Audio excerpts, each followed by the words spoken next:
안녕하세요. 오늘은 SPD 성격 발달 검사에 대한 결과를 함께 알아보는 시간을 갖도록 하겠습니다. SPD 성격 발달 검사는 DSM-4 진단 기준에 기초하여 개발된 검사입니다. 이 검사는 정신과적 심리, 성격, 발달, 환경 평가를 알아보기 위해 실시하는 전문 검사입니다. 4개의 다당도 척도를 포함하여 심리 성격적 특성, 발달적 특성, 환경적 특성과 관련된 임상 척도 18개로 구성되어 있습니다. 유아부터 초등, 청소년용 검사로 구분되며 평균 50, 표준 편차 10으로 표준화된 검사입니다.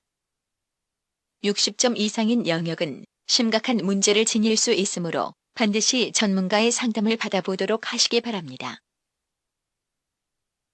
아동 및 청소년의 정신병리의 원인은 태어날 때부터 가지고 있는 개인의 유전, 지능, 기질, 뇌 손상 등의 생물학적 요소와 유아기 경험, 양육자와의 관계, 사회, 경제적 여건, 훈육 방식, 학교 경험 등 개인이 처해 있는 환경적 요소가 상호작용하여 발달, 심리, 성격 및 행동 적응력에 결정을 미칩니다. SPD는 발달 과정에서 나타날 수 있는 다양한 문제를 진단하고 적절한 치료를 돕기 위해 개발되었습니다. SPD 성격 발달 검사는 총 140개의 문항과 21개의 척도로 구성되어 있습니다. 척도 구성은 다당도 척도는 4개의 소척도, 이상 발달은 5개의 소척도, 이상 심리는 8개의 소척도, 이상 환경은 4개의 소척도들로 총 21개의 소척도로 구성되어 있습니다. SPD 성격 발달 검사는 첫째, 정신증을 예측할 수 있습니다. 이는 진단을 통해 이상 심리, 성격적 문제를 빨리 파악하고 적절한 치료를 하도록 도울 수 있습니다. 둘째, 발달상의 문제나 장애를 예측할 수 있습니다. 이는 이상 발달장애 진단을 통해 조기 개입과 치료 계획을 고려할 수 있습니다. 셋째, 이상 환경 유무를 평가할 수 있습니다. 아동 청소년들이 현재 처해 있는 문제 환경을 예측하여 환경 개선을 위한 조치를 계획할 수 있습니다. 이제 그러면 여러분들이 SPD 성격 발달 검사의 해석을 저와 함께 알아보도록 하겠습니다. 앞에서 말씀드렸듯이 이 검사는 다당도 척도를 포함하여 발달, 심리, 환경 등 4개의 척도로 이루어져 있습니다. 이 표는 검사 결과 다당도에 대한 프로파일입니다. 먼저 다당도 척도를 보시겠습니다. 다당도 척도는 피검자가 검사를 제대로 실시하였는지 또는 임의로 실시하였는지 평가하기 위한 척도로서 LF, IC, DV, DS 총 4개 척도가 있습니다. 점수가 60 이하인 경우 타당하게 검사를 실시하였을 가능성이 높지만 60일 이상인 경우 검사를 해석하기 전에 피검자가 검사를 제대로 수행하였는지 확인할 필요가 있습니다. LF는 저빈도 척도입니다. T점수가 75점 이상 상승한 경우 피검자가 대부분의 사람들은 치과에 가기를 좋아한다와 같은 문항에 거의 예라는 답변을 가능성이 없는데 예라고 답변한 경우입니다. 그러므로 해석 시 확인이 필요합니다. IC는 비일관성 척도입니다. T점수가 76 이상일 경우 피검자가 문항에 일관성 있게 반응하지 않았고 적절하게 주의를 기울이지 않았을 가능성을 시사하므로 해석 시 확인이 필요합니다. DV는 부정인상 척도입니다. T점수가 85 이상인 경우 부주의한 반응 또는 현재 생활 중에 어려움 호소, 부정적 과장 가능성을 시사하니 해석 시 확인이 필요합니다.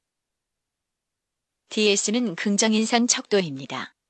70일 이상 상승한 경우 현재 생활 속에 불편한 일이 거의 없거나 긍정인상을 시도하였을 가능성이 시사되니 해석 시 확인이 필요합니다.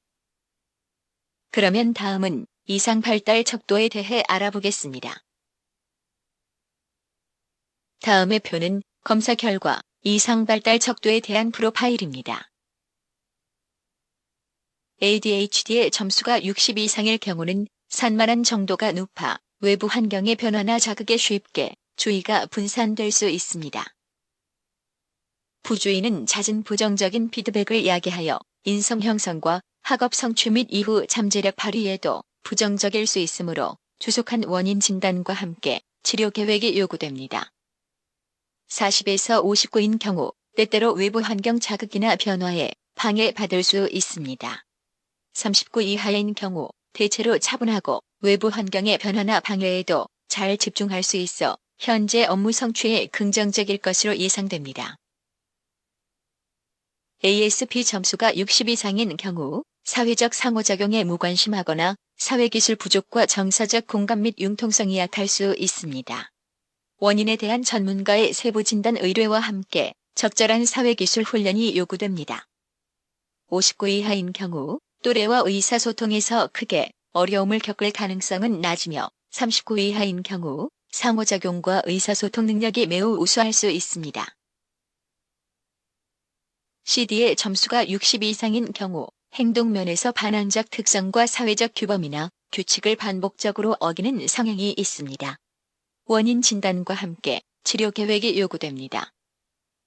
40에서 59인 경우 행동면에서 때때로 사회적 기대에 부응하지 못할 수도 있지만 평균 수준의 사회적 규범과 규칙을 지키는 행동 특성을 보일 수 있습니다. 39 이하인 경우 행동면에서는 사회적 기대에 잘 부응하며 사회적 규범에 잘 순응하고 규칙을 잘 지키며 책임감 있는 행동 특성을 보일 것으로 예측됩니다. SOC 점수가 60 이상인 경우 사회적 관계에서는 또래 관계에서의 소외 경험 또는 적절한 상호작용이 이루어지지 않을 가능성이 높습니다. 원인에 대한 세부 진단과 함께 대처 중재가 요구됩니다. 40에서 59점인 경우 사회적 관계에서는 적절한 상호작용이 시사되며 대체로 사회적 관계 유지가 무난할 가능성이 높고 39 이하인 경우 사회적 관계에서는 또래와 적응 능력이 높아 친구가 많고 사회적 상호작용이 잘 기능할 것으로 여겨질 수 있습니다. LD 점수가 60 이상인 경우 학습 영역에서 읽기, 쓰기, 이해하기 및 세마는 능력 중 어느 하나가 심각하게 뒤지는 경향이 높습니다. 학습장애 및 학습부진 예방과 치료를 위해 정확한 세부 진단과 치료 계획이 요구됩니다. 50에서 59 사이의 점수인 경우 학습 영역에서 학습장애를 경험하고 있을 가능성이 낮습니다. 간혹 특정 영역에서 다소의 어려움을 보이는 경우 학습부진 예방을 위한 적절한 학습 전략이 요구될 수 있습니다. 49 이하인 경우 특정 학습 영역에서 두드러지게 어려움을 겪을 가능성은 매우 낮습니다. 이 표는 검사 결과 예상 심리에 대한 프로파일입니다. S의 점수가 60 이상인 경우는 자기 효능감이 낮아 열심히 노력해도 좋은 결과가 나오지 않을 거라 여길 수 있어 어떤 일을 시도하는 것이 부담스러울 수 있습니다. 하면 할 수 있다는 자신감을 키워주는 것이 필요합니다. 50에서 59점인 경우 노력하면 된다는 자신감은 평균 범위에 속하므로 노력하면 성취할 수 있다는 자신감이 더욱 필요합니다. 49 이하인 경우 자기 효능감이 높아 수행하는 일에 대한 자신감이 있고 조금만 노력하면 성취할 수 있다는 신념이 높습니다. PTSD 점수가 60 이상인 경우 외상 후 스트레스가 높다고 볼 수 있습니다.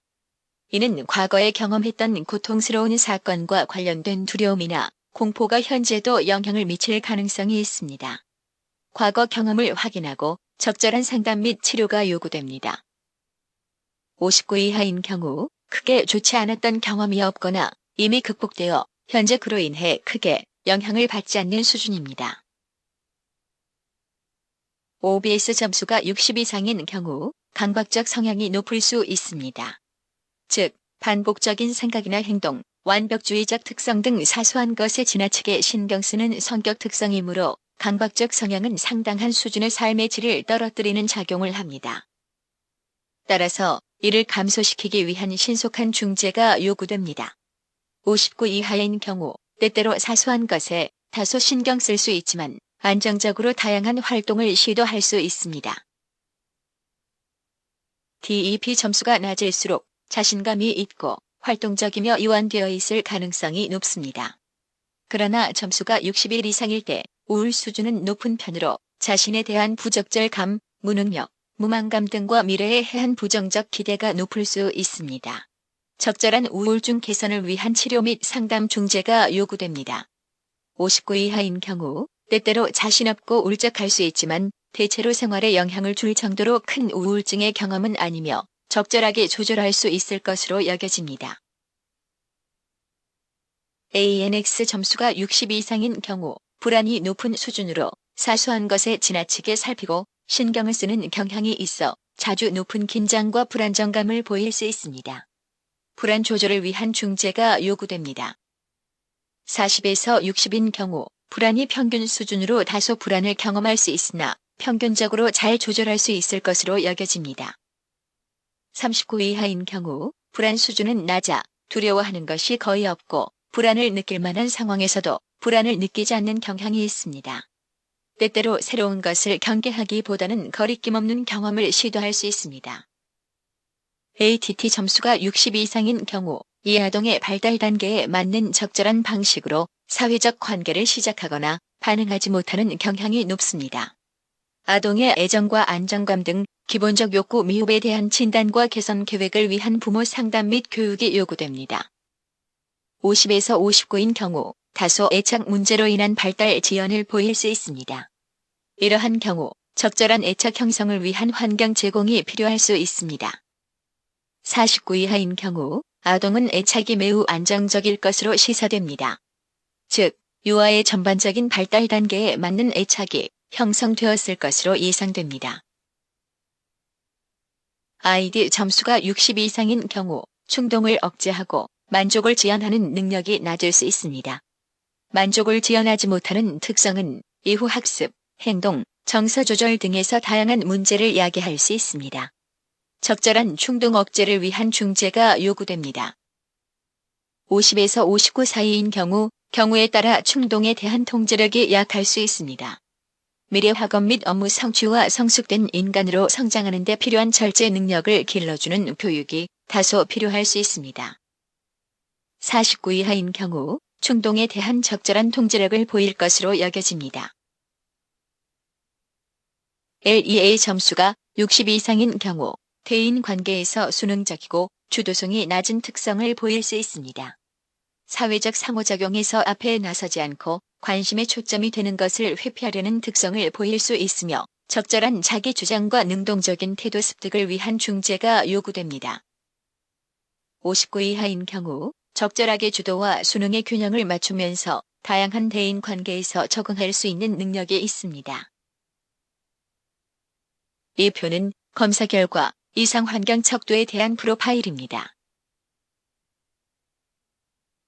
FAM의 점수가 60 이상일 때 가족 관계에서 매우 불만족감을 보이고 있습니다. 가족 구성원들과의 의사소통이 빈약하고 긴장, 부부 위기, 무관심 등이 나타난다고 예측됩니다. 이는 학습 문제, 대인 관계, 부적응 및 심리적 스트레스, 병리적 성격 고착에 많은 영향을 미칠 수 있습니다. 그러므로 자녀에게 안정감 있고 심리적인 지지를 충분히 해줄 수 있는 화목한 가정을 위한 중재가 요구됩니다. 59 이하일 때 가족 구성원들과의 의사소통이 빈약, 긴장, 부부 위기, 무관심이 어느 정도 존재할 수 있습니다. 39 이하일 때 가족 관계에서 만족도가 매우 높다고 볼 수 있습니다.